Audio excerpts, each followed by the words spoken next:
In thrillers, cinematography is much more than just a technical tool. It's a storyteller in its own right. Through camera angles, lighting, and movement, filmmakers create a sense of unease and heightened suspense. For example, low-angle shots can make characters appear powerful and menacing, while high-angle shots emphasize vulnerability. Lighting is just as crucial. Dim lighting and shadows show fear and mystery, while sudden shifts in brightness could create moments of shock or unease. Together, these techniques allow thrillers to keep audiences engaged and emotionally invested.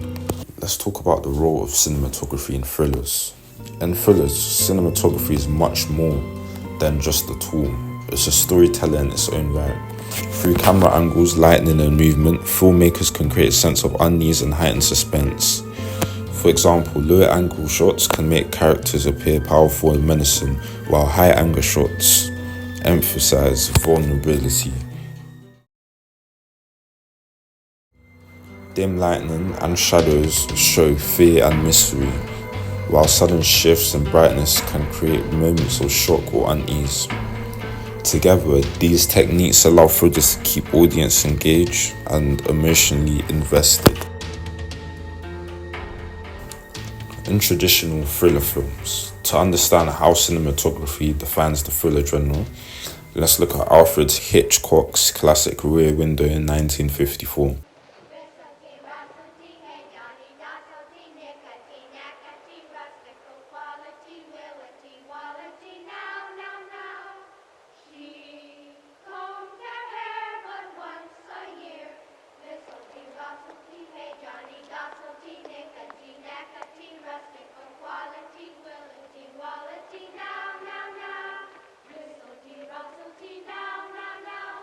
All right, children, now please put your songbooks away, then stand up alongside your desks. We'll go out to recess as soon as everybody gets ready.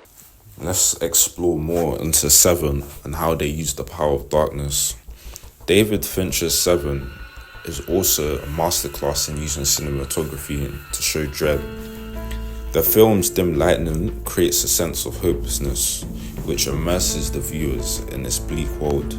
Shadows create into every corner, highlighting disturbing details in crime scenes. He's been dead a long time, and I can tell you it was not poison. Oh man, how does someone let themselves go like that? Took 4 orderlies just to get him on the tape. How the fat fuck ever fit out his front door? Please, it's obvious he was just shut in. Handheld camera movements during intense moments. For example, Detective Mills confronting John Doe, which reflects chaos and emotional turmoil of characters. The quote, "The world is a fine place and worth fighting for, I agree with the second part." This quote shows the film's dark tone. Cinematography reinforces it by using lighting, frame, and visual symbolism to immerse the audience in a world that feels both oppressive and inescapable. Let's look into Don't Move and how it uses the horror of daylight.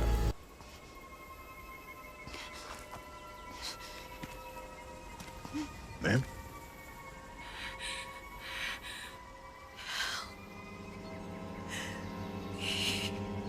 Officer, so you mind stepping back for me, please?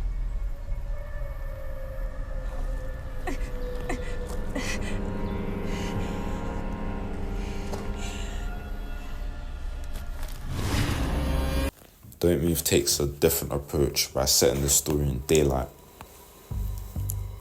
challenging the traditional association of horror with darkness. The use of natural lighting creates tension, showing that danger can strike even in broad daylight. The close-up shots are used effectively to show the protagonist's fear and vulnerability. For example, wide eyes, trembling lips, and beads of sweat, which draw the audience into her terror. Especially a haunting moment which shows insects crawling on her face as she remains paralyzed. This contrasts with Seven, where shadows dominate the frame, but both films achieve the same goal, immersing the audience in fear. The quote, "Danger is everywhere, not just in the dark." The unique use of daylight and Don't Move also adds its emotional impact, which makes it stand out in the thriller genre. As thrillers continue to evolve, one thing remains clear. The way a story is told visually is just as important as the story itself. So next time you watch a thriller, pay attention to the cinematography. You might just see the fear hiding in the details.